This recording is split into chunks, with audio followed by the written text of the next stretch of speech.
Okay, welcome everyone. And today we will continue on Confucius Analects, book 17, Yang Huo. And last week we finished up to chapter 6. And today we will continue from chapter 7. Okay, and our format is we will read any translation. And then after that, Amang and I will share our translation, and then we will have a further discussion on the subject. And please focus on the chapter we are reading. And after that, we have time, we can have a further discussion. So let's start, and then have your translation ready. And just 1 minute. Let me see. Okay, so that's a small entertaining. So right now let's start chapter 7. Okay, so anyone want to read your translation? Please raise your hand. Otherwise, I will assign Kwang to read it. Okay. I can read the first translation if you want. Yeah, please. Okay. So, as usual, I will read the translation by Professor Robert Eno, 17.7. PC summoned the master who wished to go. Zilu said, in the past, I have heard the master say, the domain of one who has marked himself with wrongdoing, the Junzi, does not enter. PC has used the town of Zhongmou as the base for revolt. How can it be that you would go there? The master said, I have indeed spoken as you say, but it is not said so hard, it is not worn down by grinding, so white, it is not blackened by pitch. Can it be that I am no more than a bitter gourd to be hung up by a string and never eaten? Thank you, Kwang. Anyone want to read a different version of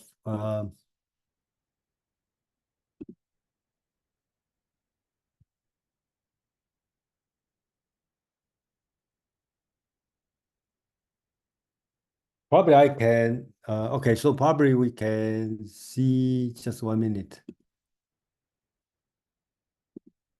We have Dr. Swanson join us. Yes, I saw them on the sign up. I'm looking through to make sure of who is there, but I'm not seeing any of these other names.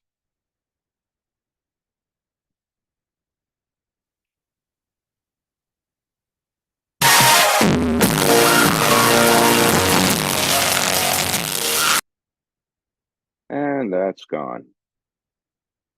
Okay, so the late submissions will not be included. Okay, so we have to be look like we have a lot of back actor here, so Yeah. So my daughter Rebecca or Josh, if they show up, let them in. I invited them. Who? Rebecca or Josh. Okay, I'll keep my eye for those. Okay, we keep eye on that. Okay, so so she used the name, right? Used the real name, right? Not using some other name. Correct. Okay, so that's important because we need to match the name. So anyway, okay, so let's continue.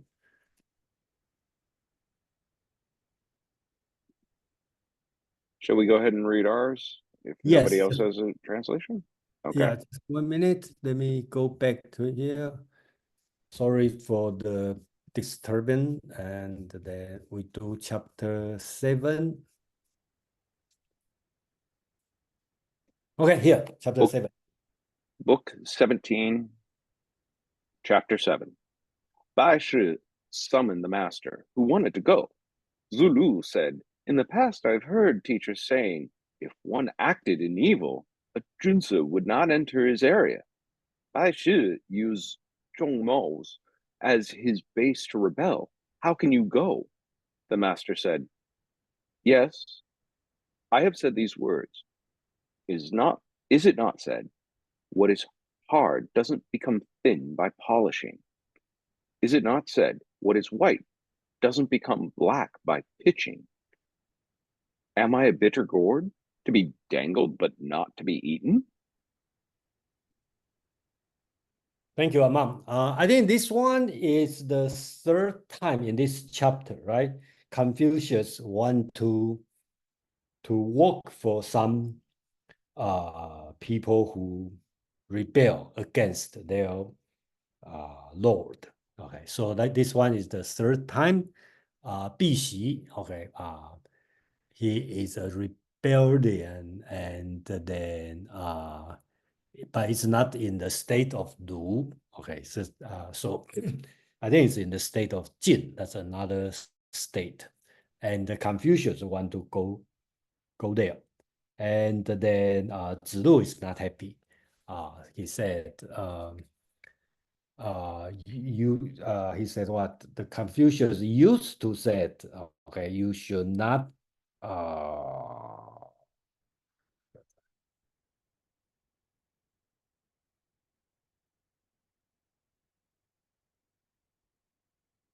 Yeah, I'm sorry. Zilu said, right, if you have no place to go, then you don't go. Okay, you don't go to this place. But it sounds like Confucius is quite confident and feel like he can probably change the world, right? So he said, how can I go in there? If I'm employed, I will restore Zhou in the end. Hold on. I'm sorry, sorry, I'm looking at a different chapter. So yes, so Confucius, okay, I'm sorry, let me restart. Bill Zilu said, all right, Confucius said, if one act in evil, a Junzi should not enter his area, and the Bixi is a rebellion and rebellious against his lord. So why you go there? So Confucius said, yeah, I said that before. Then he started to use metaphor, right? So if it's hard, okay, then you will, if it's hard, you will not become thin by polishing. If it's black, if it's white, you will not become black by pitching, okay? So hardness and whiteness sounds like it's a typical example people use. So this tone sounds like Confucius is quite confident, and he is as hard as a stone, as white as a white stone. Cannot the color and the hardness will not change. And then he also used he example. He's not like a bitter gourd, okay, which only used for decoration. Is have a really purpose of use. So that's another one. Okay, so basics. That's why I got confused to read the wrong one, because chapter 1 and the chapter 5, right now in chapter 7, all have the similar situation. Yeah, that's the special on this chapter. So Ama, thank you. Thank you.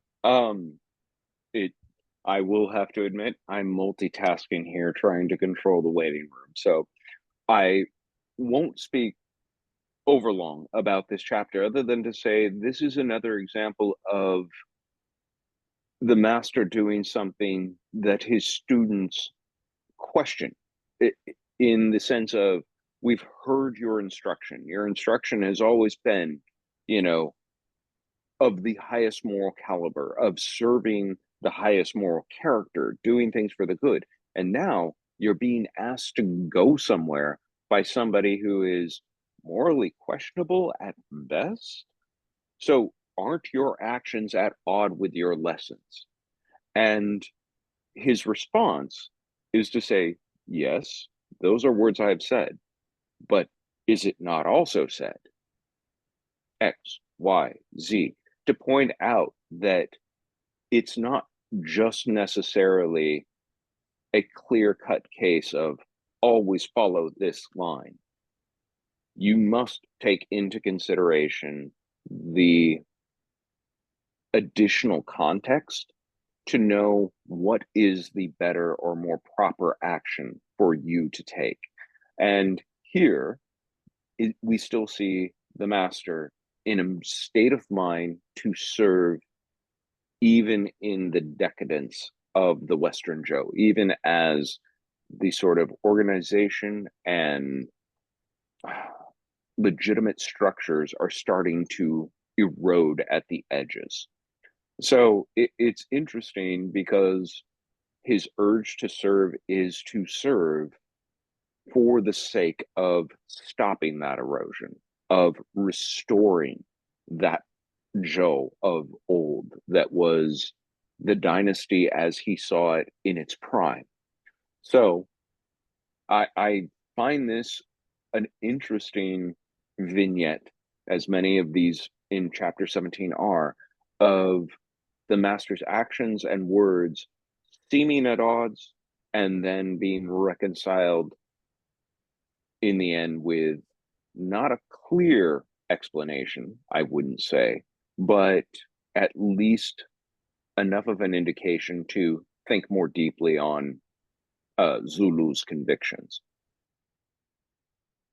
Thank you, Amam. Okay, so let's have a brief discussion on this chapter, and then any comment, question, and then Kwang, please. I would say that in this chapter 17, we have three cases of stewards of great houses who offered Confucius to be their political partners. And it opens a very big question. It means that Confucius must have a certain reputation within the aristocratic circle of his time to be offered that often a service to a stewards of a great house. Because the three cases, Yang Ho was the chief steward of the Jisun family between 507 and 502 BCE.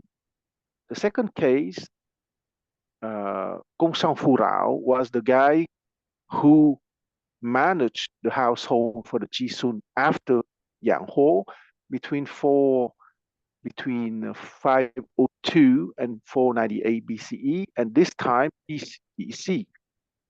Confucius met him when he was in exile. So in Wei, so it was after 497 BC. What is interesting that Yang Ho, Gongshan Fu Rao, and BC, the three were the stewards, the chief stewards of a great hereditary house, okay, but not at the ducal level, but just under the ducal level. It means that what happened in those times is that Confucius has a notion of loyalty which is much broader than the loyalty to the Lord. His loyalty is towards the idea of the Zhou Empire, is towards the idea of the glory of the Zhou. So he was willing to take political risks because let's not forget that Yang Ho tried to overthrow the Duke of Lu in 502, and it was a failure. Of course, Confucius was not too interested to work for him because he knew that that man was so selfish that he was not interested at all for restoring the glory of the Zhou, but it was only for him. In the case of Gongshan Fu Rao, he was willing to entertain the idea because, according to him, Gongshan Fu Rao was not only selfish, but had some lofty ideas too. And in the case of PC, it's the same. Confucius judged that he was selfish, of course. He wanted to be duke at the place of the duke, but he had some lofty idea too. And at the second paragraph of 17.7, Confucius was complaining that he didn't want just to be a decoration, a better gourd, and that also he is so white that it is not blackened by pitch, in the sense that he was absolutely sure of the quality of his own mind, that even if he would associate with questionable people, he was unwaveringly sure that he would keep his principles. So here we see that Confucius was a very practical political man. And let's not forget that for those who read many biographies of him or read many critical readings of the Analects, Confucius was never excited to be perceived as a teacher. His own identity is a political man wanting to restore the glory of the Zhou dynasty. If he has been remembered more as a teacher, it was because he utterly failed his first endeavor. I stop here. Yeah, thank you, Kwang. So do you know, Kwang, did Confucius really go to work for BC or not? No, because he was being offered. Well, he arrived in Wei in 497 BCE. The offer by BC has been given the next year in 496 BCE. But that year, 496 BCE, the crown prince tried to kill Nanzi, who was the second wife of the duke. Yes, and the crown prince was quite clumsy. He did not manage to kill Nanzi, so he has to flee, and he was in exile for more than 12 years. And PC was a little bit in the party of the crown prince. So, of course, after that event, it would not be very political for Confucius to be associated with PC. Yeah, thank you. Yeah, I think that part of history is quite quite confusing. I think let's put it this way. Yeah. Paul has a question in the chat. Oh, you have a question? Yeah. Are there any cases in either the historical record or the Analects where Confucius refuses on principle to work for someone? Yes, well, sorry, go ahead. Answer, yeah, go ahead. Yeah, if you ask history, you have we go to Kwang. In the case of Gongsan Furao, let's take the second example, okay? Confucius was lucky too in the second case, because Gongsan Furao offered him to work with him in 502 BCE, after his boss Yang Ho has been kicked out of the Principality of Lu. But Confucius, even if he thought that he would be capable to influence Gongsan Furao because he has more principle than Yang Ho, wanted to think a little bit. And the 2 years after, in 500 BCE, a year after, in 501 BCE, he has been offered the government of a small city by the Duke of Lu, and he was quite successful. And the year after, in 500 BCE, he has been offered a high-ranking diplomatic rank for a conference at a place called Xiagu, and he was quite successful too.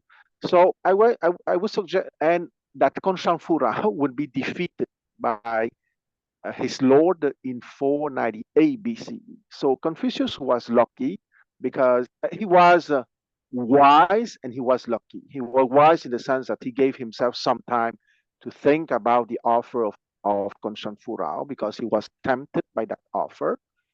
And he was lucky because the Duke offered him a place before Gongsan Furao got defeated in 498 BCE. So it's very possible, if Confucius stay a little bit longer, then the historic reputation will be totally different. Confucius. Absolutely, absolutely. If the Duke did not offer him a job, that's right, in 501 BCE, he could have said yes to Gongsan Furao and being executed in 498 BCE, or having to flee the Lu Principality as a rebel and not be known to us as the great philosopher as he is. So we are not here today. If that's the case, we are not here today. Yes, possibly. Yeah, it's very possible. Yeah, based on the story, actually, it's. But I do see. Thank you, Kwang, for the interesting background. But when I read this part, I feel these three chapters really show different kind of Confucius. Okay, so I kind of feel like it's hard to say to categorize a young Confucius or old Confucius, just like we say young Karl Marx and old mature Karl Marx, or young Hegel or old Hegel. But it's a little bit different. But I kind of believe as a political man, probably sometimes he feel like he can change the world, and he feel, a lot of luck here. But anyway. Yeah, I wanted to coattail on what Quan said about his dislike of being recognized as a teacher. Or not even necessarily so much a dislike, but he is infamous for having said, I am a transmitter, not an innovator. He did not see himself as espousing anything new or doing anything new. He really did see himself as the restorer of an ancient glory of the Zhou, as he put it. And what better way, what faster way to do that than in service of someone in position to make that happen? The teaching was a consolation prize, and that he really respected, treated well, but wasn't his first passion. And it's kind of interesting to think, if the great teacher was doing it only as his second passion, what would it have looked like had it been his first? Yeah. But we often ignore our own greatness. Okay, I give a very simple example. Sir Arthur Conan Doyle wrote many historical novels, and he thought that he would be remembered by history because of his novels, historical novels. But he's remembered for having created Sherlock Holmes.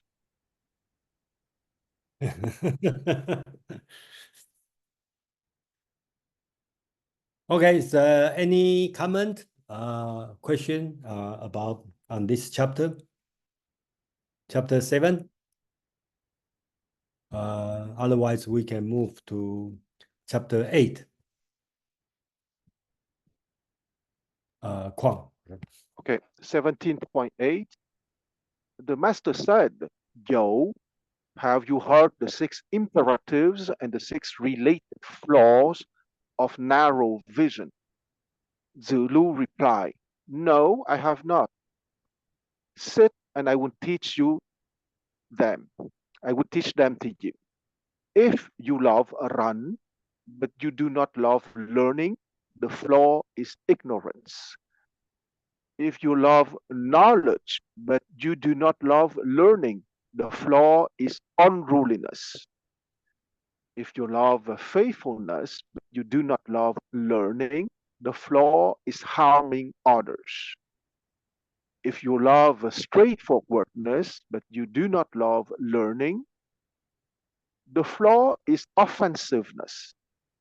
If you love valor, but you do not love learning, the flaw is causing chaos. If you love incorruptibility, but you do not love learning, the flaw is recklessness. Thank you, Kwang. Anyone want to read a different version? I probably can read the Anpin Chin's, Professor Chin's translation. Okay. The master said, You, which is Zilu, have you heard about the 6 words referring to 6 noble tendencies and the 6 problems? Okay, she translates the 6 words and the 6 problems as a result of letting get stuck in the state of benightedness.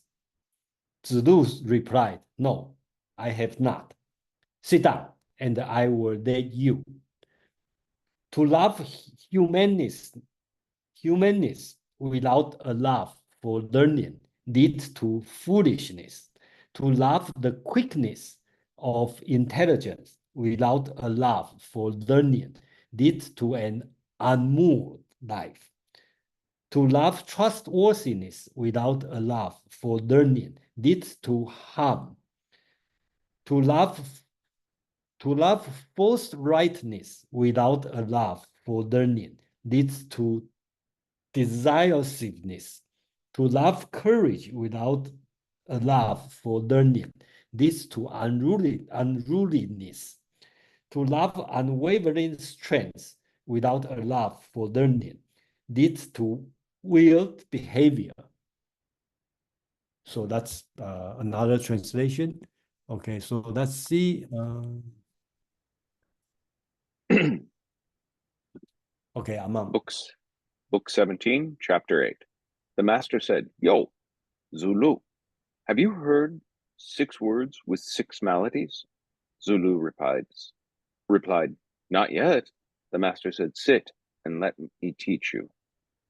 Eager to be read, but not eager to learn, it is the malady of ignorance.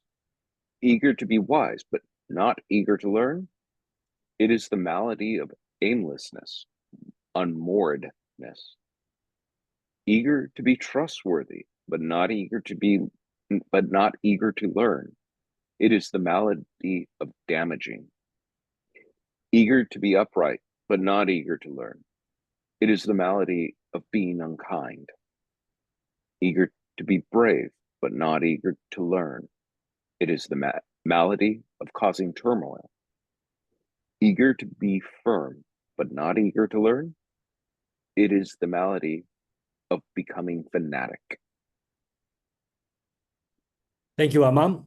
Here I make a little bit different than Dr. Eno and the other translation because usually we translate as 六臂. Okay, here 六言六臂 6 words, 6 words and 6 melodies.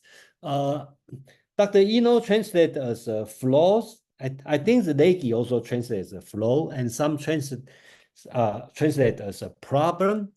I think the word "b" means something covered, so it's not a big flaw.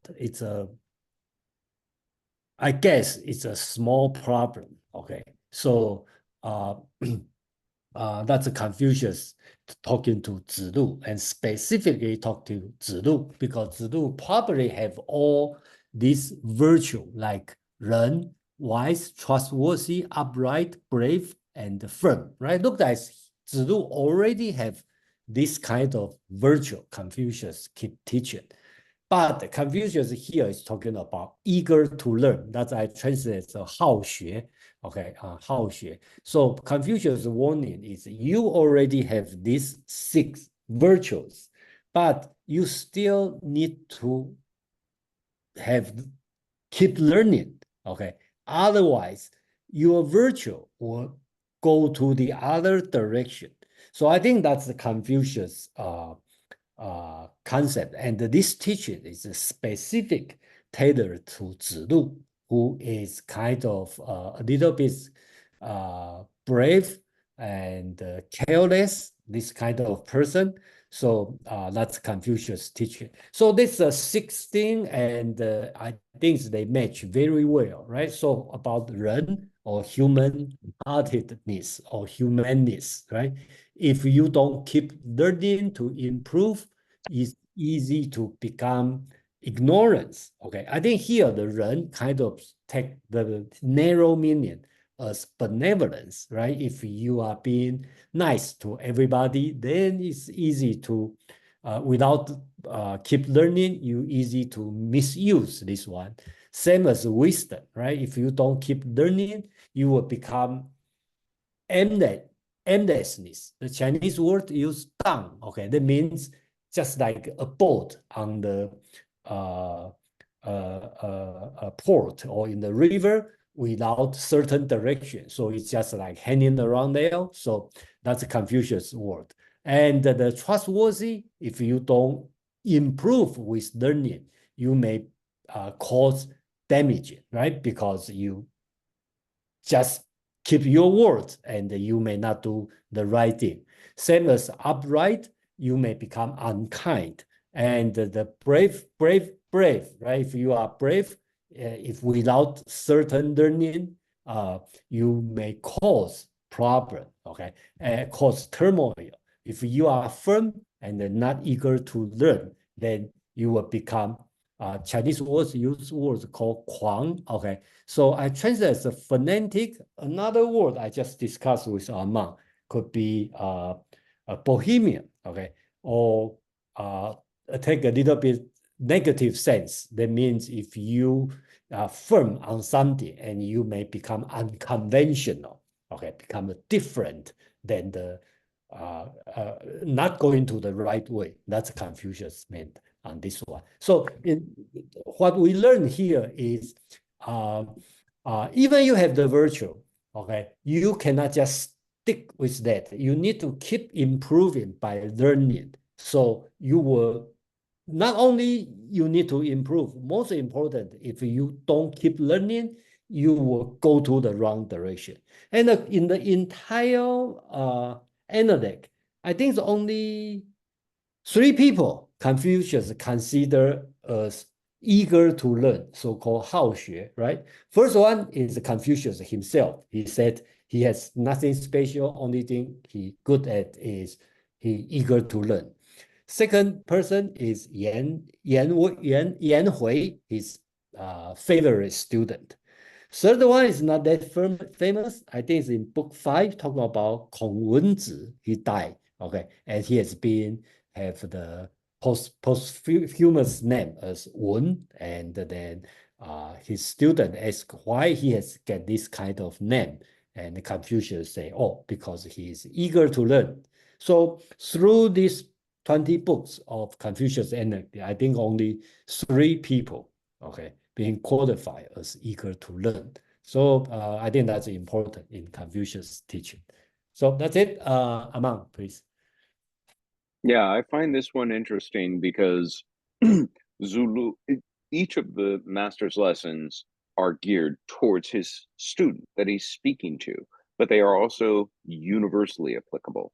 So he asks Zulu this question and then proceeds to have one reoccurring lesson. Be eager to learn, be eager to learn, be eager to learn, which tells you that Zulu is a character that will happily rest on his laurels, that he's somebody who just wants to be at the destination already. Can I just be done already? Can I just know it? Can I just have finished with my tutelage, my learning, my lessons, and have the virtue that is supposed to come from it?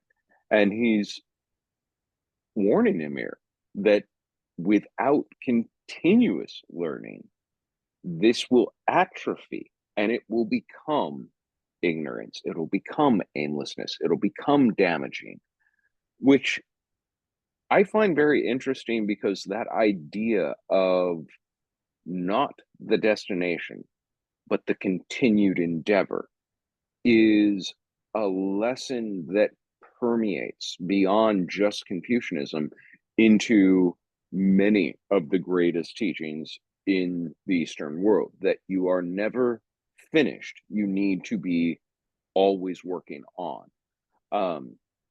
ever grinding and polishing, as Confucius would put it, but always a little bit more to whittle away, as a Taoist might put it. There's just always more to be gained. Anecdotally, I remember attending one of my master's classes years ago. Student he hadn't seen in almost 13 years showed up, and he said, "You changed everything." And my master stopped and looked at him and said, "It's been 13 years. I've grown. If you haven't, I'm sorry," which was very cutting for him, but also very telling. You should not be content that you know it. You should always be knowing it, learning it. I think that lesson was as true for Confucius as it was for my master. Thank you, Amang. So let's have a brief discussion, or if you have a question, please raise your hand. And I think, Paul, you have a... Yeah. This kind of reconciles what you were just talking about in the last chapter, Aman, about, well, he's known as a teacher, but he didn't want to be. But my comment/question is, if he thought this much about learning and the importance of it, then the flip of that is being the teacher, then the way to achieve the success of the empire is to advance learning. So they're the exact same thing. And maybe when he was hired, my question is, was he hired to be some sort of administrator who just did stuff, or was he hired to mentor and spread his teachings by these lords? I don't think the two are mutually exclusive. In fact, I do believe that he saw them as synonymous, but you could almost think of it as who your students are. He wanted to be in a position where his lessons had weight, and the people learning his lessons had the weight to make things happen. And he wasn't getting that necessarily from the students he was teaching. They would go out and they would become employable and they would have power and sway, but never so much as if you plug into an existing system and get the ears of those people and get your hands on those levers of power to be both the example of your lessons and offer your lessons where they're going to pack the most punch, as it were. Thank you, Amam. Kwang, you want to continue? Yeah, Kwang, please. Yeah, I wanted to say that Confucius was at the same time very special and very ordinary. And what I mean by very ordinary is that his father was a military officer for the Duke of Lu, and his father died when he was 3 years old. So he had to do some job when he was a teenager or a young man, okay? Because for us, 15 years old is a teenager, but for them at the time, 15 years old is a young man, okay? So 15 years old at the time of Confucius had the same kind of responsibilities than a guy of 25 nowadays. So because his father died when he was 3 years old, he learned, he was lucky enough that his mother convinced a gentleman who was a friend of his father to give him the classical education that would make him a shu, right? A common gentleman, meaning a low-ranking nobleman without wealth. Thanks to that education, he was capable to be a master of ceremonies for weddings, for funerals, and that kind of stuff for aristocratic families. So he was a kind of teacher for rituals when he was a young man, and he began his teaching career for that kind of I don't want to say lowly, but that kind of technical knowledge, okay? Because when the young noble of 15, 16, 17, 18 years old were preparing themselves to go into their political career, they needed to learn some etiquette. And those rules were at the basic reality of their profession, teachers of etiquette.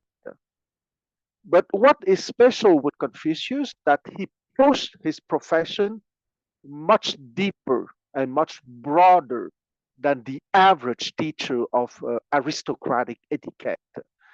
He redefined a lot of words for what I would call, with my usual favorite expression, the epistemological growth, okay? The deeper learning in terms of ethics, philosophy, and epistemology, precisely. And in that sense, he was deeply original because he was not the only Shu at the time who gave lessons of etiquette, but he was the first who expanded those lessons of etiquette into something much deeper than just etiquette and combined with his political ambitions, of course.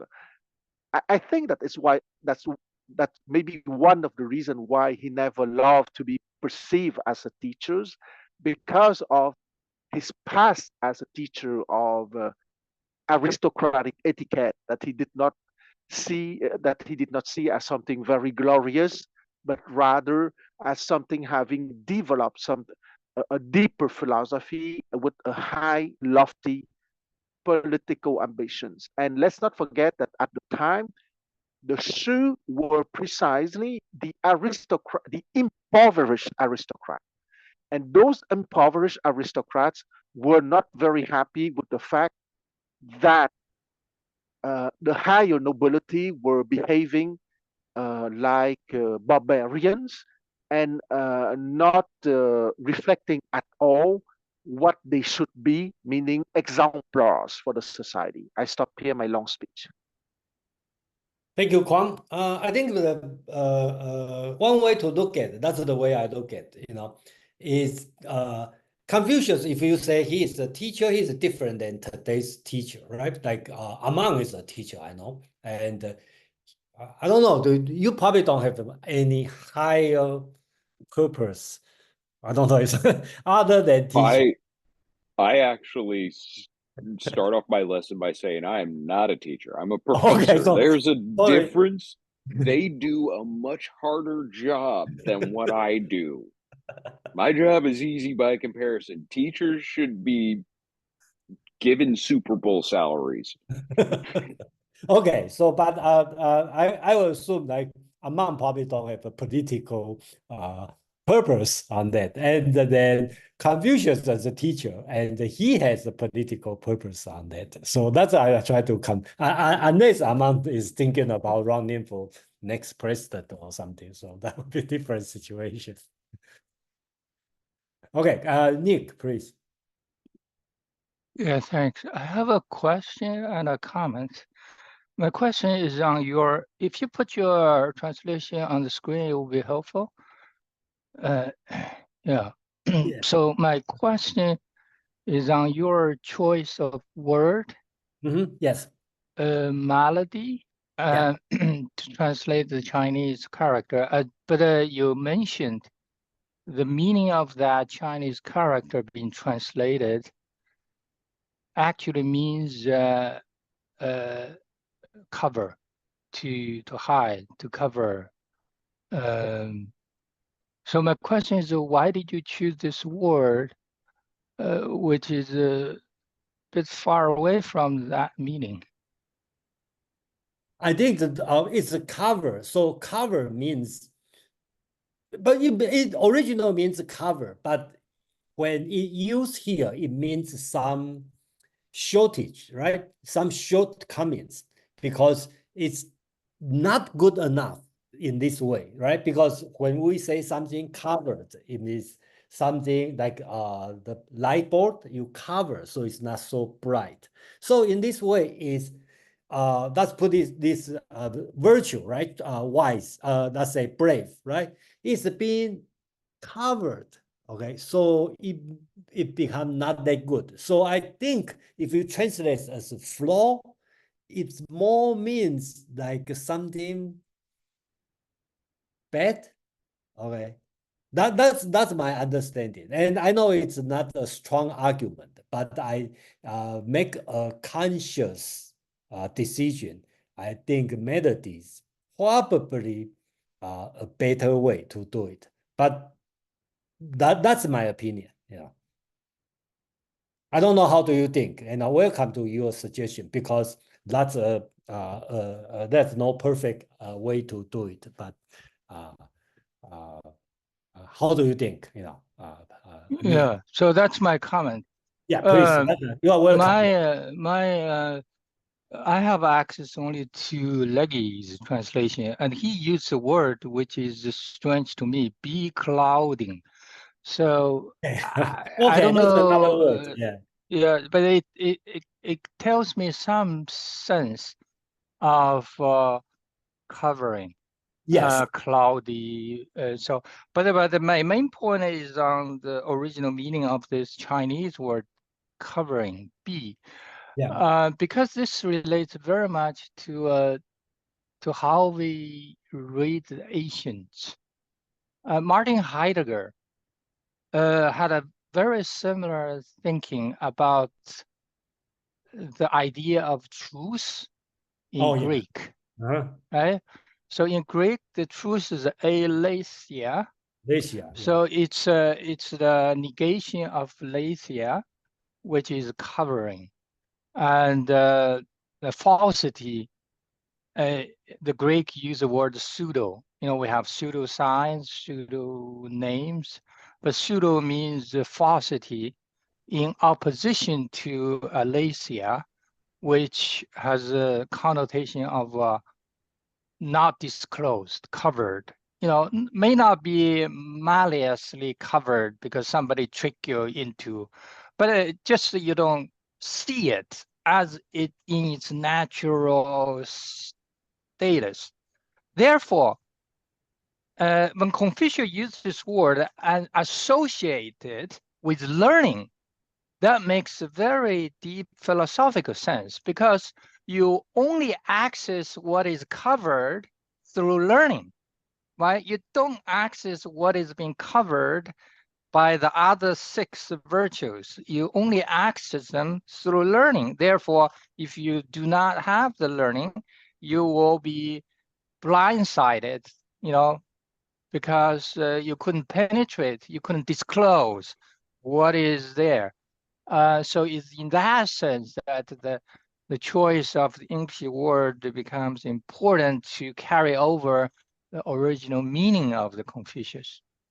Yeah, thank you very much. And I will agree. Beclouded, okay, becloudedness is a right word for that. But is that probably not sounds so common. It's a archaic word. Yeah, that's my point. Yeah, I think it even was when Legge conceived of it.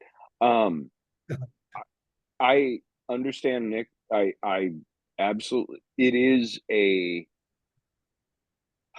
leniency of translating the term. I think it does gain the sentiment, but there is an argument to be made. You could be more pedantically close by saying it conceals ignorance. It conceals aimlessness. Though, think of the connotation. Think of what that actually means. If you're eager to have Ren, you're not eager to learn. That's concealing your ignorance. That I don't know. I don't feel like it hits the mark quite as well as Malady in terms of this being a foible, a internal flaw. And I do think Malady is something that is internal, shielded, concealed. It's not something that is demonstrated openly to oneself, at least. That's why I didn't make the word offer suggestion more pedantic, but I'd be happy to hear others' opinions as well. Yeah, thank you, Amang. And actually, that's my consideration is a little bit different because even I choose this word because if we use big cloud, that's a very archaic word and a very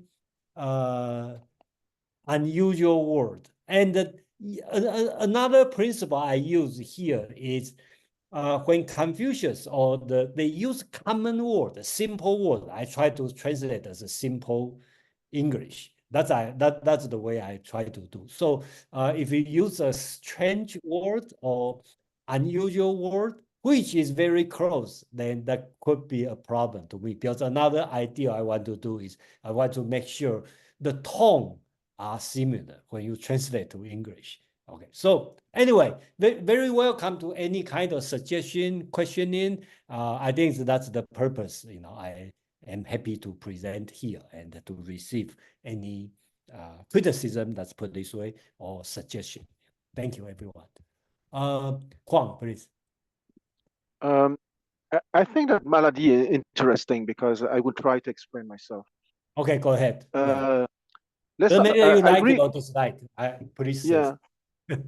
I think that Nix is right for having mentioned aletheia, because Aletheia or Lethe, if you read the Republic, is the name of the river that when you drink the water from that river, you will forget your past life. Okay, so Aletheia is forgetfulness, and aletheia is to remove the forgetfulness. So the forgetfulness is a kind of blindness, if you want. That's why I say that malady is interesting, because either forgetfulness is like a kind of disease of memory, or blindness is a disease of the capacity to see. So I take a practical example from the paragraph. If you love faithfulness, but you do not love learning, the flaw is harming others. Okay, suppose that I don't use the flaw but the blindness. In your blindness you wouldn't harm others, or in your forgetfulness you wouldn't harm others. So that's why I think that malady is interesting, because malady is a general word for all kind of disease, and that disease can be forgetfulness or can be blindness. And learning here, let's not forget that learning is not necessarily learning of information or learning of skills of know-how, but it's learning of being, okay, of being capable to be aware of all the factors in the situation. So if you love faithfulness but you do not love learning, meaning if you did not manage to have enough awareness to be conscious of all the factors that are in play in a specific situation, and not only you impulse for faithfulness, that blindness to all the other factors, or that malady that prevent you to see all the other factors, will bring you to harm others. I stop here. Thank you, Kwang. Okay, Hosan, please. Yeah. Yeah, I have only one question about the ignorance. Actually, I feel that that the Chinese word the oh yeah, it's a pe. It's difficult to the pronounce. It's a melody. It's I think that's it's probably the similar to ignorance.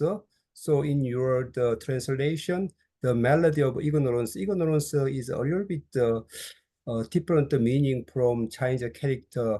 It's in my the translation, it's duped over. Usually, I think that it's better because Ren is here probably good natured, or the kindness, unconditional kindness. So then unconditionally kindness kind of person cannot probably differentiate the good from evil.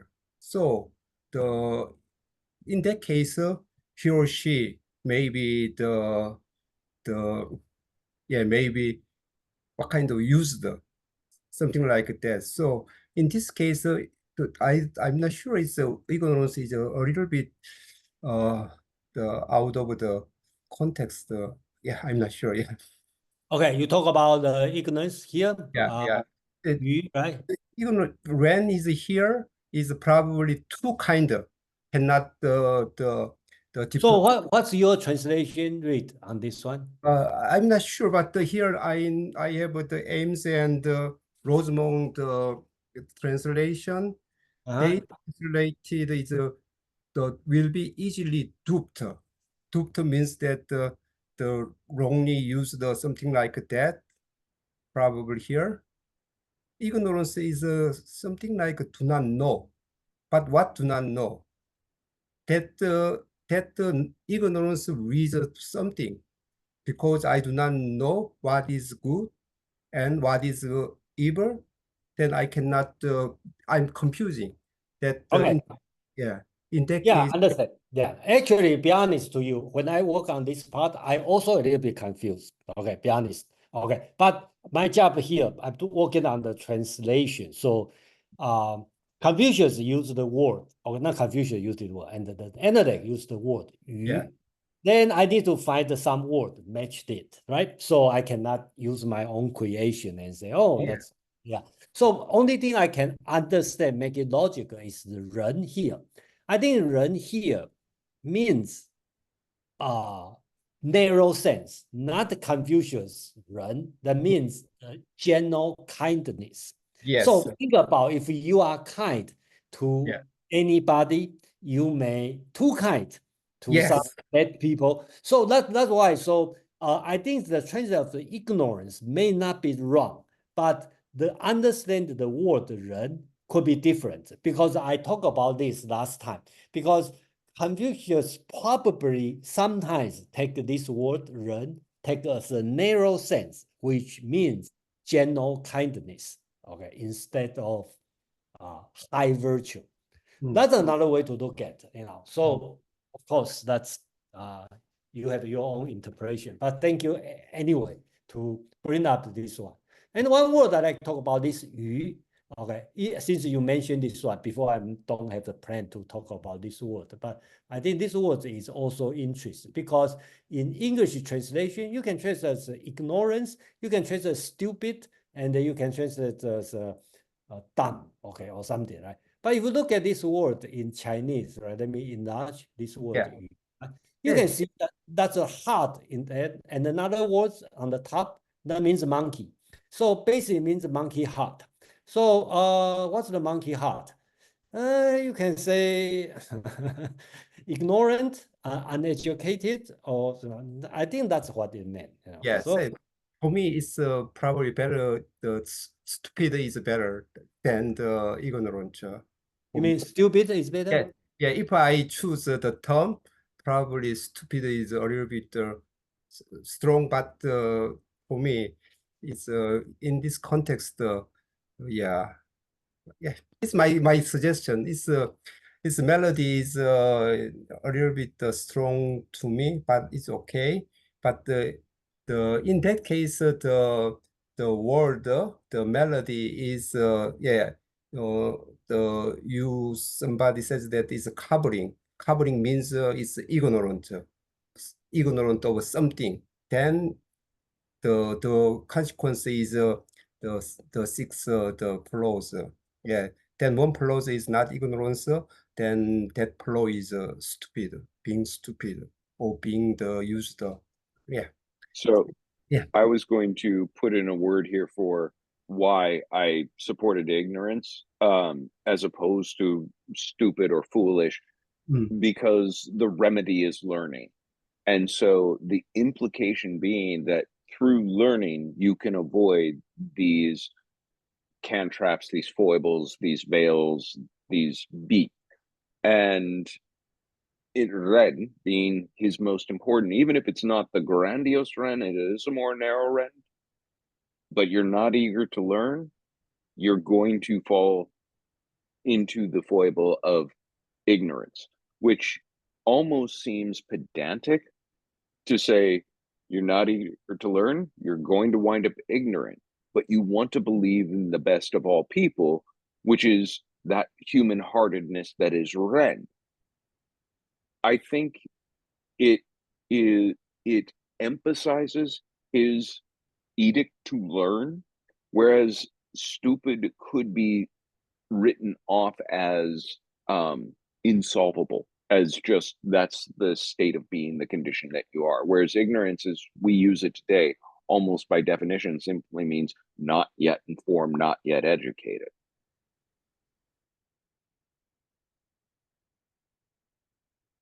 Yeah. Okay. I think. Oh, yeah. I think that you are. Oh, yeah. I'm okay. Then I learned something. Yeah. Yeah. Mm. well, okay, thank you for any other comment.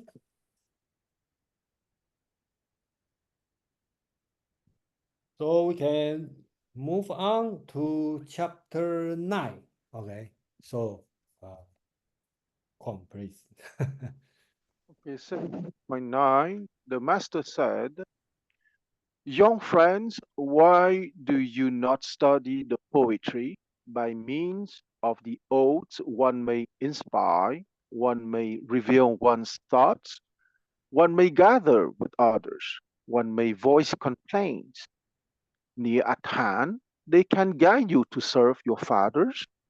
More distantly, they can guide you to serve a ruler, and you can learn the names of many birds and beasts, trees and grasses. Thank you, Kwang. Anyone want to read any other version?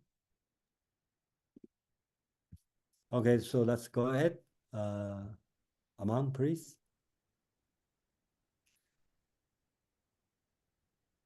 Book 17, Chapter 9. The Master said, "Students, why not study the Book of Odes? The Book of Odes can be used for inspiring, for observing, for socializing, and for expressing complaints.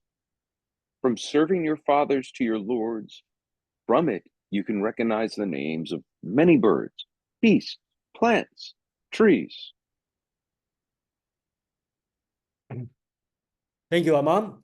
So here is, I think this chapter is important because that's the one of the chapter Confucius said you need to learn book of poetry, and I think in the end of book 16, right?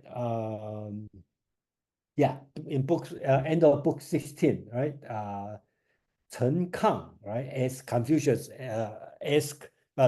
Confucius' disciple asked Confucius' son, okay, did you learn anything special from your father? And then his son, Bo Yu, said, well, once I pass him, pass away, pass my father, and he asked me, did you learn book of poetry? I said, not yet. And my father said, oh, if you don't learn book of poetry, then you don't know how to talk. So that's important. The message is here. And I think later on in the 2 chapters, 3 chapters later, we will see Confucius also talking about how important of the book of Ode, okay, about, or sometimes translated as a book of poetry. And then I think if through the Analects, you will see so many conversation, Confucius would like to quote the phrases from Book of Ode. And a lot of time, Confucius doesn't use in the exact meaning of the phrase in the poetry. Okay, he just used the word to serve his own purpose. That's why the translation, I'm very happy to see the Dr. Eno's translation is the same way I'm looking, because I know a lot of interpreter or translator, even in Chinese interpreter, look at these words different. They see Confucius say this one you can learn things, just like enjoy the literature, but I don't see it this way. I see Confucius see the Book of Ode as a tool for conversation. That's why I say it's useful inspiration, observing, socializing, expressing complaint. Okay, that's all the purpose. And they use these words, right? You can serve your father, serve your Lord, and at least even if you don't use for other, you know so many different names, just like encyclopedia. So your words, your language become rich and more subtle. And I think that's Confucius' view about this book. So that's my opinion, and then that's why I make this the translation in this way. Anyway, Aman, please. This one gets me here because I read this and I hear myself. Did anyone read the textbook? Did anyone read the textbook? If you don't read the textbook, you don't have anything useful to contribute to the class. This is that sentiment cast back millennia, and it's as true then as it today. Yeah, this one really just touches a nerve with me because I can hear it in his voice. But he gives his students the soft sell. Instead of getting on everybody that they didn't read the textbook, he asks the rhetorical, why not? It's a good book. It'll give you what you need for making, thoughtful observations, for knowing how this social intercourse thing actually is supposed to work, which, as we talked about before at the end of book 16, is a fraught system to be dipping your toe into those social settings. Call somebody by the wrong name, wear your belt wrong, bow the wrong depth, and you could have your head served up. And if you got something that's just stuck in your gullet that you've got to express to everybody else, this will show you the eloquent way to get it out right. So again, you're not serving your head on a platter. Serving your family, it is going to be good for that. Serving your lords, going to be good for that. And incidentally, you're going to get lots of nice, nifty trivia along the way that will just make you a more informed person, instead of looking at that bird, that beast, that plant and saying, I got no idea. Oh yeah, I read this book. I didn't just read it, I studied it. And now when I see that magpie, I can tell you it's a magpie. And so I look and come across as learned. Read the textbook. This just, I can't say it enough.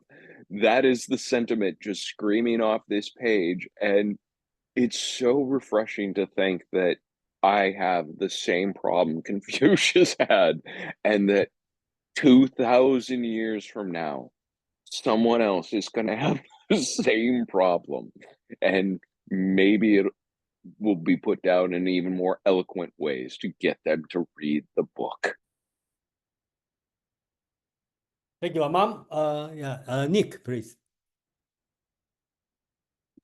Yeah, thanks. I want to make a comment relating to the earlier discussion on Confucius' desire to influence current affairs. Apparently, he failed to do that, but his influence is really on culture. And this is another case where his influence is so great in the Chinese culture. Chinese culture, language, etc., it can be described as a culture of poetry. The importance of poetry, continues through the ages. But at his time, at Confucius' time, he actually edited the Book of Ode, and he's repeated the emphasis on on the importance of poetry. It came down, and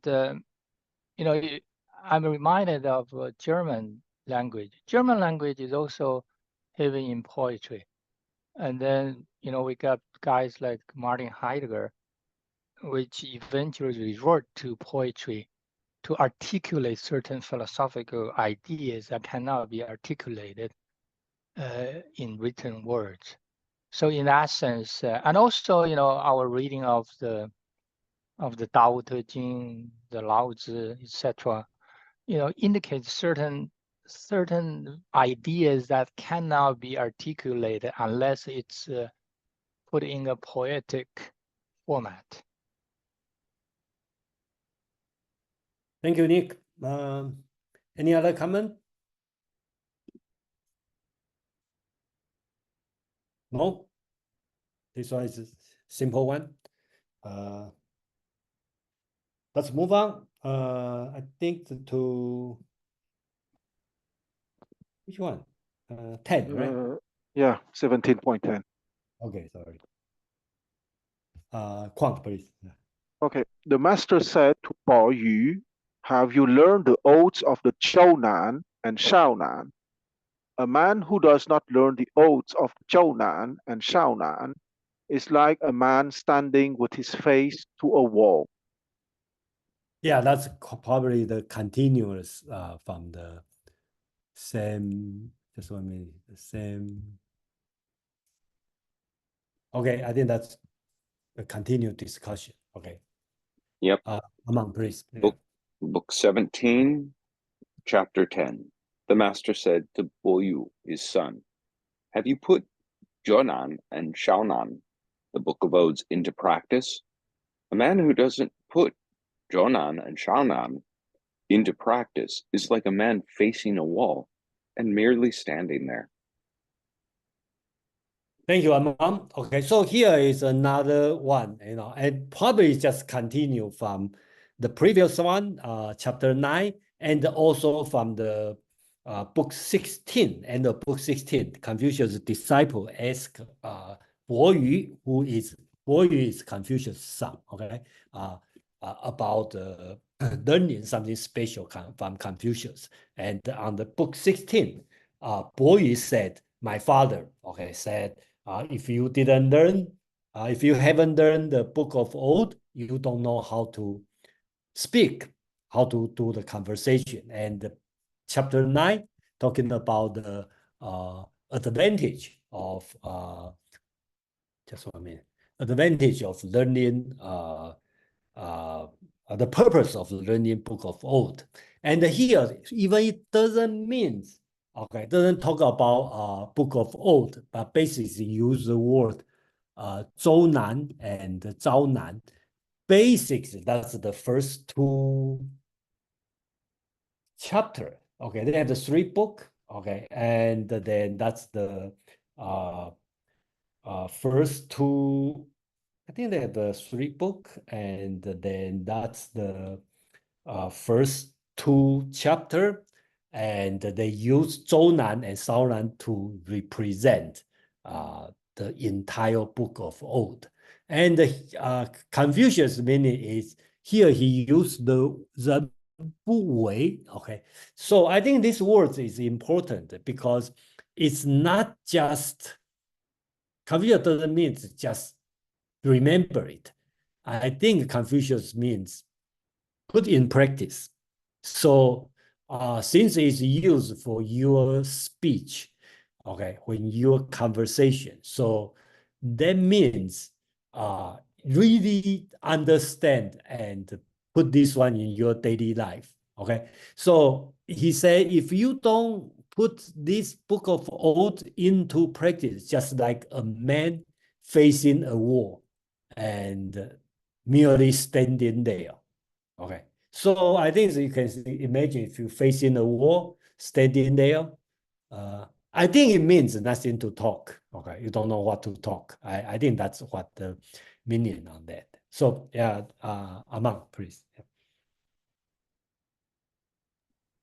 Yeah, I do think this is more reiteration, though I do think there may be the slightest bit of an anachronism to this chapter, because that image at the end of a man facing a wall and merely standing there, wall facer is actually a synonym that was not uncommonly used for Buddhist meditators, that they would simply be staring at a wall. And I think the TV series recently brought that term back to popular parlance, but it is it was a synonym or just a euphemism for monks who sat and stared at walls.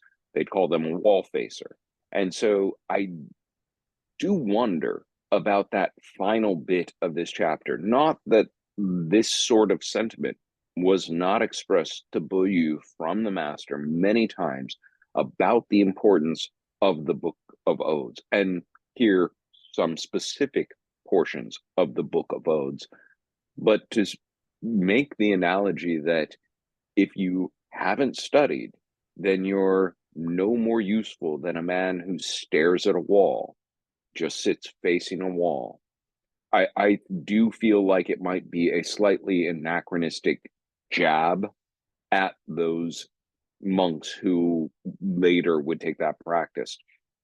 Very probably Taoist monks first upset the wagon cart and made a Confucian want to add this in there. But after Buddhists started arriving in China and that practice really took off, I do feel like this was get one into the editorial line to make it understood that this is a waste of time and not a good practice. Studying the Book of Odes is a good use of time and a good practice. Thank you, Amam. Paul, you have a question again, right? So please. You are muted. There we go. Having no knowledge of the Book of Odes, I'm curious, do you guys consider it like something that someone who's trying to learn about Confucius should also read? Are the translations good and or problematic? Did it play a huge part in Chinese history so it became table stakes that everyone reads it? Just talk to me about Book of Odes. Yeah, that's a lot to talk Quan, about. I'm going to let you answer this in 1 second. But Hold I on, will just say 1 minute. that Okay, so just I will simply say that the Amam, you want to old answer? curriculum, no, just that the old curriculum of study in traditional China would include it, but was considered so arduous by Neo-Confucians that they even streamlined it out. Okay, so that's a big question. Okay, so most of people know as Saturday I do the Asian philosophy meetup.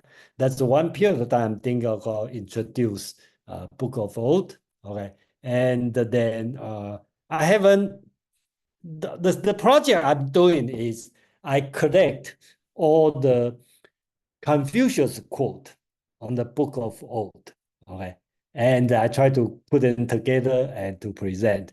That's the personal. I always feel Confucius doesn't go to the original meaning of the Book of Old. I think I provide, if you are here long enough, you know, because a lot of time he quotes, for example, when they talk about talk about polishing the jade, okay? Talk about polishing the jade. Actually, the poetry is talking about polishing the jade. But Confucius will use that one to talk about you have to keep studying, keep improving. Okay, so just like when we read the Song of Songs in the Bible, right? It talk about the love, you know, your beautiful lips, kiss, you know, beautiful eye, blah blah blah. But Bible reader will say, oh, let's talk about Jesus, okay, something like this. So this kind of way of doing it. So it's a 306 poetry and not very long.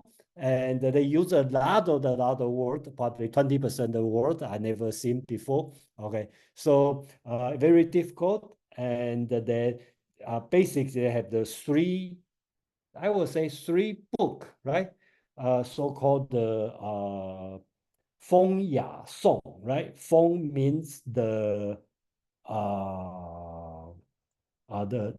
atmosphere of the state, and then they have the elegance of the kingdom. Okay, they call Ya. Okay, eulogy of author, song. Okay, so talk about the local state, talk about the elegance of the kingdom, talking about religious eulogy. Okay, so that's a three big book, and each one have a different chapter, and each chapter have a different. So it's complex. Okay, okay. So too much. Okay, that just tell you what I'm thinking. Okay, so that's it. Quan, please. Concerning the Book of Odes, the Book of Poetry, Shu Jing, you can study it for three reasons. Okay, those are 305 poems, and the oldest are from the 11th century BCE, meaning that the oldest are 3,100 years ago, and the poems which are the closest to us are 7th century BCE. Okay, so 20 centuries ago. So those are very old stuff, and it corresponds to mostly to the glorious part of the Zhou dynasty. Okay, let's not forget that the Zhou dynasty has been created in 1046 BCE, and it has been destroyed in 256 BCE. But between 1046 BCE and 770 BCE, those kings were truly kings and not only puppets. So those poems were from the time where they were truly glorious. And it's a way to know their society and certain historical events, because there are many allusions to important historical events. That's for one.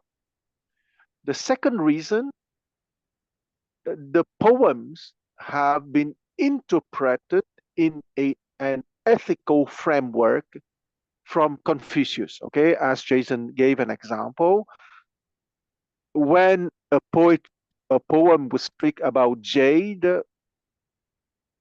most of the time, take it at the first level, it was speaking of polishing a jade. However, from Confucius' time, it has been used as metaphor for the ethical persons, for how you can develop your person epistemologically, how you can be a chunzi, a gentleman. Okay, a jade is a jade, but a jade can be a metaphor of the quality of the gentleman, because the jade is incorruptible. Okay, even if you throw a jade in mud, it wouldn't stay a jade. A jade is cool when you touch it, so a gentleman is cool, is composed, is not, doesn't get excited easily. So you can see the metaphor that we can use very easily. Okay, at the first level, it's a love poem, but that love poem can be used as a love for learning, for example. So that's the second reason why you should read the 305 poems in the Book of Odes. And the third reason is a more pedantic one, is you will learn a lot of old Chinese words that are no longer used nowadays, but which is part of the high culture of China. Okay, it's like you would read the Virgil, for example, or you would read Plato, or you would read the a Roman poet of Horace, for example, and that would be the third reason. So you don't have to love Confucianism to read the Book of Odes, because first and foremost, it's a testimony of the social structure and of certain historical events of the glorious period of the Zhou dynasty. Yeah, thank you, Guang. So the answer is no. We are not going to translate that one to.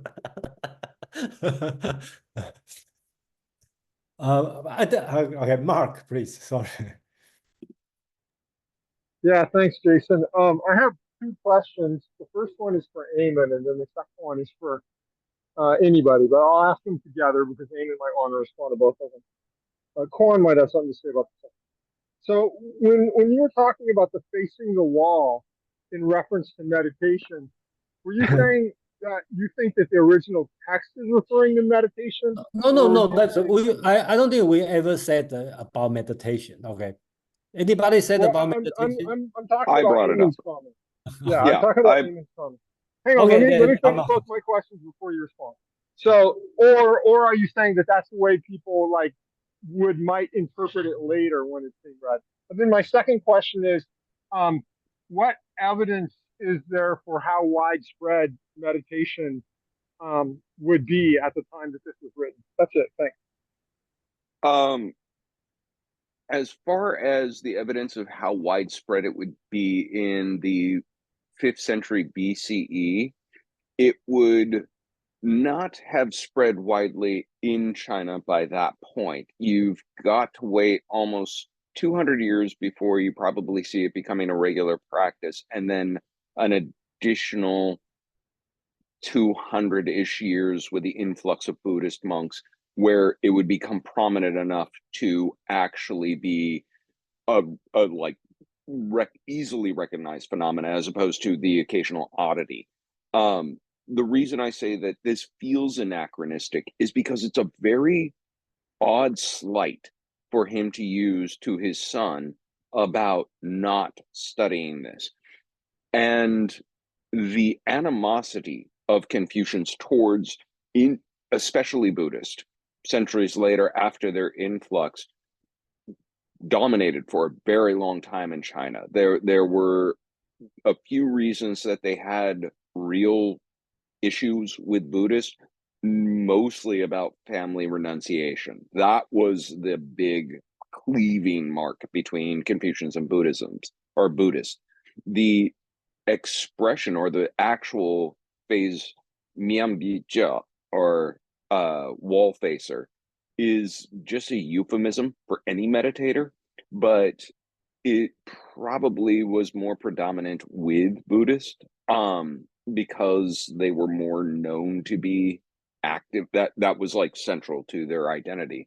And I say that this chapter feels anachronistic because to tell his son that if he doesn't do this, then he is no better than a man facing a wall and doing nothing is almost image, at least evoking, of what the Confucians would point the finger and accuse Buddhist stuff.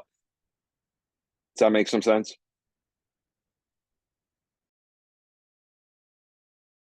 You're muted, Jason. I think it's here, the facing the wall. Okay, I don't know it's meditation or not. At least it's a negative sense for Confucius. Okay, don't do that. Okay, so and I will quote Zhu Xi's explanation on this one, facing the wall. Zhu Xi used the Zhu Xi's comment is I always see Zhu Xi over exaggerate, but Zhu Xi said,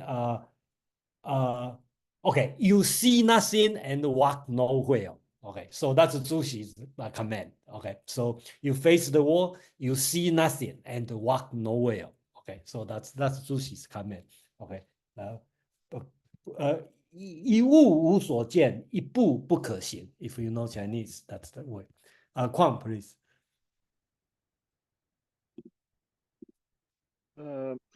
I agree absolutely with the fact that it's clear that in this paragraph, the expression facing the wall it was not a compliment. Okay, it means that you lie someone lost in your thoughts, completely. However, I want to go back to the notion of meditation.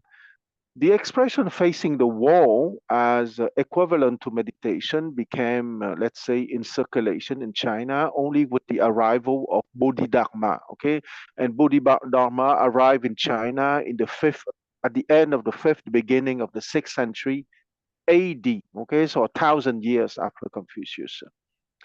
That being said, let's not forget that the idea that there is a clear mind that is a mirror capable to reflect our thoughts is an old Chinese idea that has nothing to do with Buddhism. Okay, I would like to quote the first 3 lines of the Chongyong, and the Chongyong was a chapter of the Li Ji, which is a classic which existed before Confucius. Okay, so I read the 3 first line.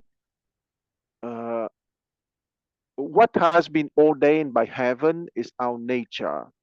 To lead by our nature is called the Tao. To cultivate the Tao is called the teaching. That is the text about meditation as understood by the Chinese before Confucius. And I would say that the Chinese elite, the Chinese literati, were not against meditation. And I think that Amon stressed very clearly why the Confucianists became hostile to the Buddhists after that. It's not meditation because the notion of a clear mind reflecting our thoughts is something very Confucianist even before Confucius. The reason why the Chinese elite was absolutely against Buddhism, even if they admire Buddhist philosophy, is because Buddhism promotes chutia, meaning going out of the family. And that is absolutely anathema for Confucianism. I stop here. Thank you, Kwang. So, okay, so please, that's no more meditation. Okay, so not because I against the meditation, because we should focus on the text. Okay. Anyway, thank you, everyone. Let's move on to chapter 11. Kwang, please. Yeah.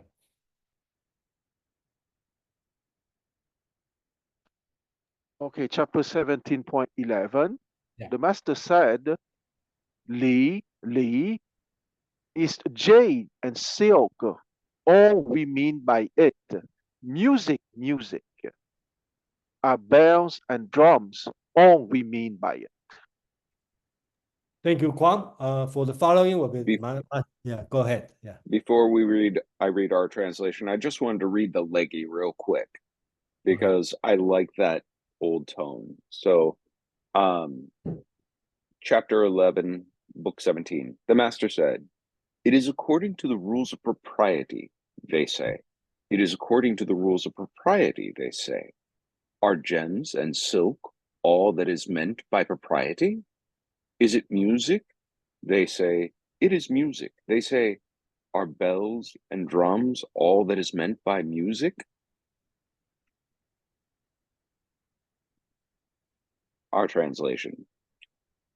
Book 17, chapter 11. The master said, "When we talk about rituals and rituals, are we merely talking about the jade and silk? When we talk about music and music, are we merely talking about bells and drums?" Thank you, Amam. I believe the message is quite clear, right? It's talking about essence. Okay, when you talk about music and the ritual, that's so important for Confucius teaching.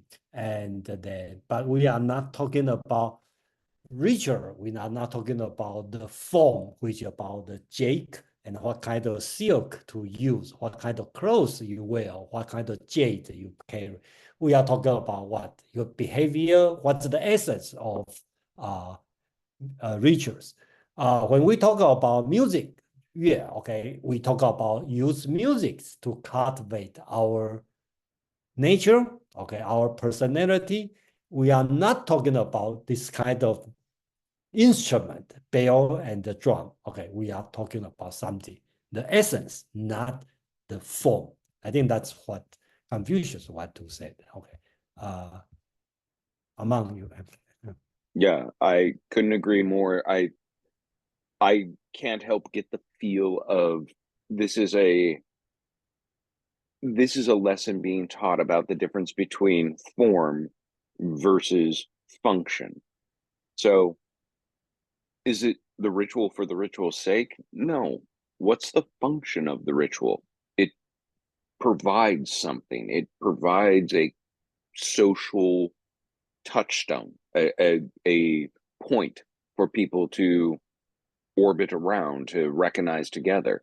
What is the point of music? Is it merely, how fancy your instruments are or how well they're played? No, it's what is evoked from the music, how evocative it can be to the person receiving it. And music was very important in Confucianism, in Confucius time, in ancient China.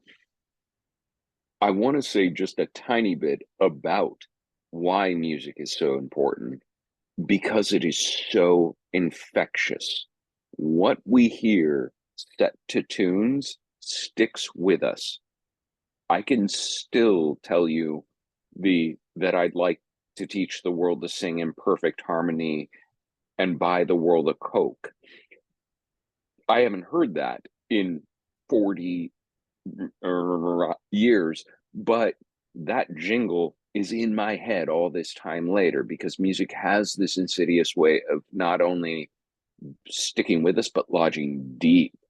And so, to his mind, the messages, the lessons you're taking with that music were imperatively important. Same with the rituals. It's not just enough to go through the trappings of putting up the Christmas tree and putting up the Christmas lights and, okay, fine, we're now in the holiday season. Happy holidays, one and all. No, it's meant to have a feeling, a gathering, a emotional touchstone for everybody involved. And you really have to intentionally embrace it.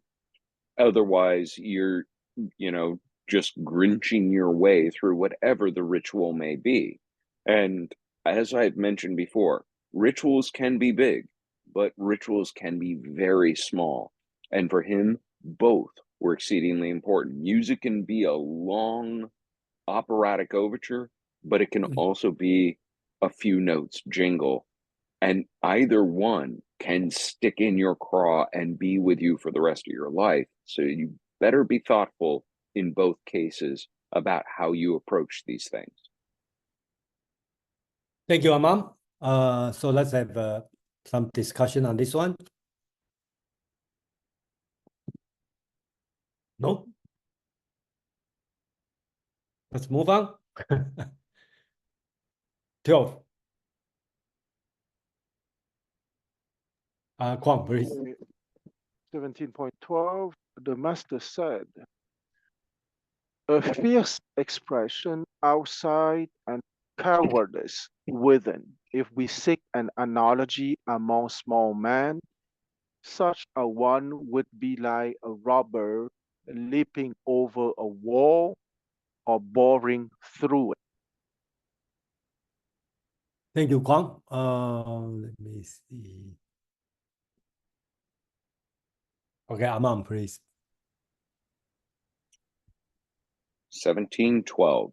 The master said, one who is dignified in appearance, but feeble within, is just like any other small man. He is also like a robber, like the robber who only dares to crawl through a small window on the wall. Thank you, Amam. I like this one because I think Confucius used a very funny metaphor. Okay, so a few words. Okay, Li. Okay, means kind of rock. Okay, it's kind of hard. Okay, that's the, how do you call it, the stone, to sharpen your knife, right? The stone to sharpen your knife. Okay, so that's kind of whetstone. Okay, so that's D. And the ren is kind of the straw, is soft. So you can imagine in the outside look hard, but inside it's soft, like a soft glass. So this kind of person. So it looks dignified, but actually it's no principle. Okay. So I think it was related to the next chapter, okay, so-called Xiang Yuan, okay. So this one is like a small man, okay. We know small man is the opposite of Junzi. And his metaphor is just like a robber who only dare to cross through a small window. Okay, here the words yu. Yu is a hole on the wall. Okay, they open a small hole, probably, I don't know for what reason, like a window. So this kind of robbers supposed to break in your door and take the stuff you have. But in this case, the robber just crawls through the hole to steal something and leave. So interesting comparison. The real robber is like a Junzi. Okay, this kind of thief is a small man. So I don't know. He tried to be humorous or not, but basically that's an interesting metaphor. Anyway, Amam, please. I think the metaphor runs even deeper than that, because you think, what are the things that through a small hole in your wall pick at the edges? Rats. I do think that his metaphor here dignified in appearance, but feeble within, is like any other small man. It's like a rat. It just gnaws a hole through the outer wall and picks away at the edges. Not exactly what he says, but it is the at least imagery evoked for me. Thank you, Amam. Any comment? Question, comment? No? Okay, let's move on. 13. And 13 is, I think, is related to 12. Go on, please. The master said, the good men of the village are thieves of virtue. Okay, we have a thief again. So,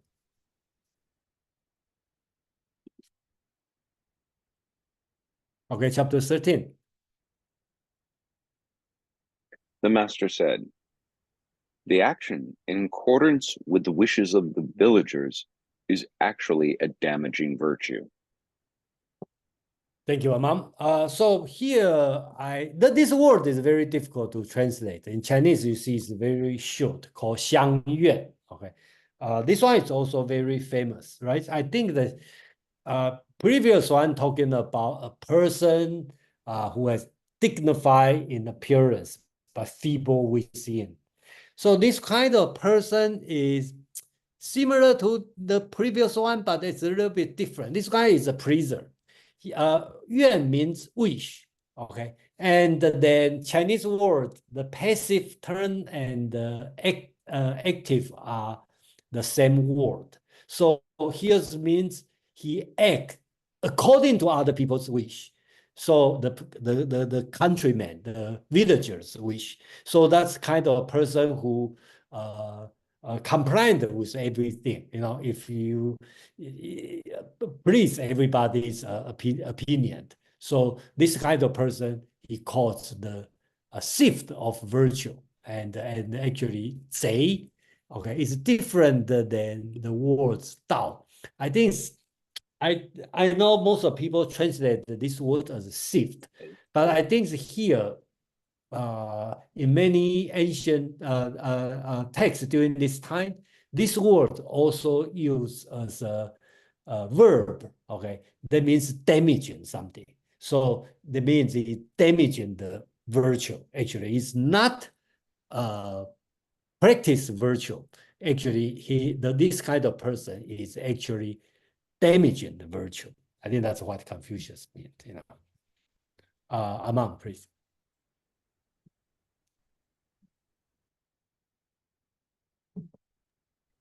I was getting ready to drop the definitions of zit into the chat because, yeah, this is a different word than dao. It is translatable as thief, but I think damaging is as good a word choice because as much as it could mean thief, it could also mean traitor, deceitful, evil, just malignant in any kind of way.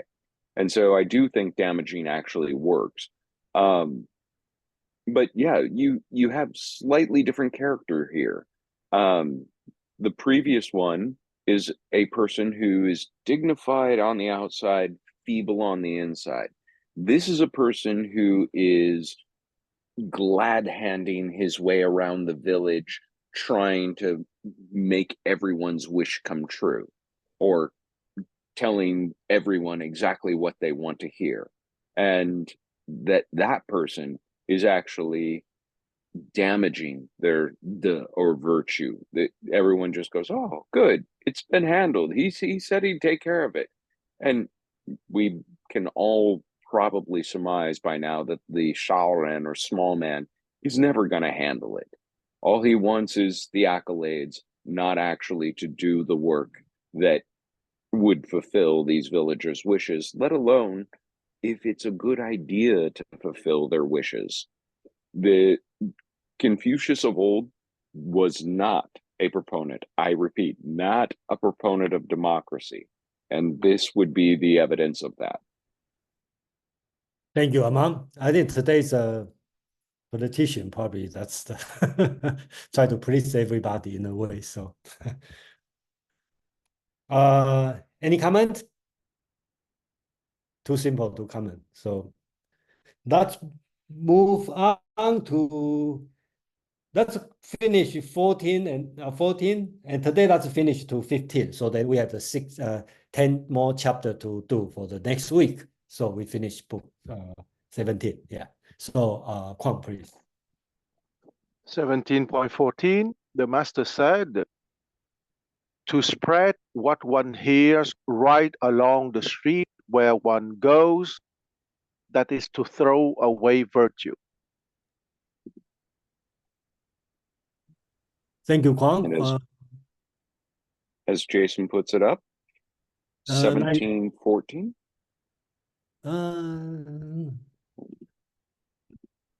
No. Okay, 14, 17, 14. Yep. Yeah. Book 17, chapter 14. The master said, to tell along the byways what one has heard along the boulevard is to throw virtues away. Thank you, Amang. Okay, so here is use another way, right? If you compare the first one, you use the Dao as a robber, then use Zei, you may translate as a thief, or you want to, I translate as a damaging. Okay, you damaging the virtue. So here, Qi, that means throw away. So this kind of person, he throw away the virtue, okay, instead of damaging the virtue. So are they the same or different? That's you can decide, but basis on the word Confucius in this first talk about you throw away the virtue. I think the reason he uses throw away because he's talking about gossiping, right? You hear something from one place and spread out. Okay, so that's kind of throw away the virtue. That's my understanding. And one thing I like to pay attention is this word Dao.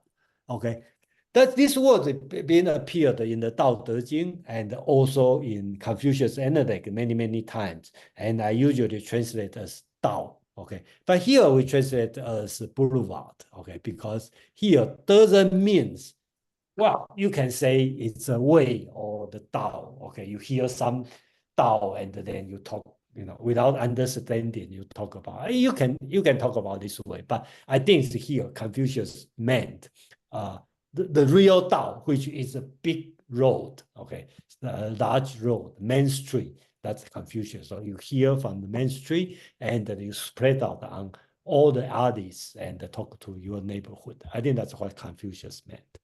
Amang, please. I would also love to point out that the character Dao you'll see throughout China, all over exit signs. So it's not always a lofty meaning. Sometimes it is just very, very concrete, literally and figuratively, in terms of what it means. And to tell along the byways what one has heard along the boulevard, this is a very interesting sort of idea because we had a thief, we have someone who carelessly throws away by glad handing. Here we have somebody who trades in gossip, who trades in rumor. This would be somebody who's going out of their way, literally along the small streets, the byways, to find value in information that should be gleaned only on the main thoroughfare with the formal court, with the people, the intelligentsia and the people in the know. Yeah, so you start to get a picture of what the shaoren, or the small men of Confucius' time, must have been like. And the one thing that keeps coming back to us is that they were all very self-serving, not very concerned about serving others. Thank you, Amang. Any other comment? No? Okay, let's read 15, then we finish for today. Okay, 17.15. Mark, I have a hand